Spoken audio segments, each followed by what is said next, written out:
Hai Gunners yang ganteng, jangan lupa jaga kesehatan ya. Kali ini kita akan membahas mengenai Eits, jangan lupa like, komen, dan subscribe dulu. Let's go. Arsenal menang 4 besar di tangan. 4 besar klasemen Premier League selalu menjadi habitat alami Arsenal. Namun dalam beberapa tahun terakhir mereka sangat jarang berkeliaran di posisi tersebut.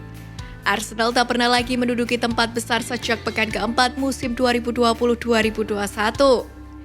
Mereka terjun hingga peringkat ke-15 setelah menuai sederet hasil yang tidak memuaskan, utamanya selama bulan November hingga Desember 2020. Mereka mengakhiri musim 2020-2021 di peringkat ke-8. Hasilnya publik jadi semakin tak percaya mereka mampu kembali ke habitat asalnya.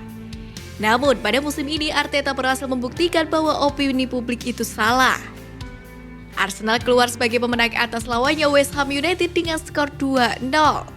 Kemenangan tersebut yang mampu membuat The Gunners beranjak naik ke posisi 4 besar. Semua gol tercipta pada babak kedua, lahir melalui aksi Gabriel Martinelli dan Emil Smith-Rowe. Emil Smith-Rowe menjadi pemain penting The Gunners musim ini dan ibarat berlian yang sedang diasah oleh Arsenal. Setelah melakukannya dengan penuh kesabaran, kini raksasa Inggris tersebut sedang memetik tuahnya. Pemain berusia 21 tahun itu punya kemampuan penyelesaian akhir yang cukup baik. Ia bisa menjadi alternatif untuk mencetak gol ketika lini depan tidak bekerja dengan maksimal, termasuk golnya ke gawang West Ham. Smith-Rowe kini sudah mencetak 6 gol di Premier League.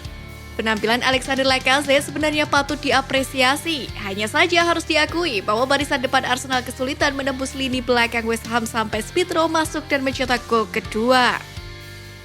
Selain itu, tidak bisa dipungkiri kalau Pierre-Emerick Aubameyang adalah pemain penting Arsenal saat ini. Kendati demikian, The Gunners khususnya Arteta cukup berani untuk tidak membawa sang penyerang ke laga sepenting ini. Aubameyang diasingkan dari skuad usai melanggar kesepakatan dengan klub terkait kepergiannya ke Prancis pekan lalu. Arteta tidak menyertakan namanya di laga kontra Southampton dan juga saat menghadapi West Ham United. Tanpanya Arsenal baik-baik saja. Mereka mengumpulkan 5 gol dari kedua pertandingan itu dan mencatatkan clean sheet. Arsenal sama sekali tidak dirugikan dalam situasi ini. Di sisi lain, Arsenal memang lebih dominan ketimbang West Ham yang bertindak sebagai tim tamu di laga ini. Kendati demikian, klub besutan David Moyes tersebut berhasil membuat The Gunners benar-benar kerepotan untuk meraih kemenangan. Seperti yang diketahui, Arsenal melepaskan 21 tembakan yang 8 diantaranya berhasil menuai sasaran. Seharusnya Arsenal bisa menang dengan margin skor yang lebih besar.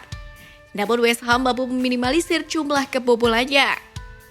Lebih hebatnya lagi, West Ham cuma kebobolan 1 gol sejak bermain 10 orang usai Vladimir Koval mendapatkan kartu merah di menit ke-67. Itu pun gol kedua tercipta dari skema serangan balik.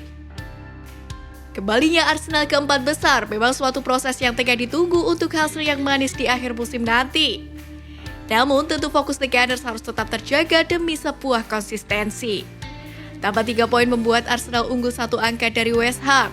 Sudah jelas mereka tak akan disalip klub bertajuk The Hammers tersebut. Namun mereka masih sangat mungkin disalip oleh 2 rivalnya, yakni Manchester United dan Tottenham yang sama-sama memiliki laga tunda. Hal tersebutlah yang membuat Arsenal harus menunjukkan konsistensinya dan siap menghadapi laga ke depannya.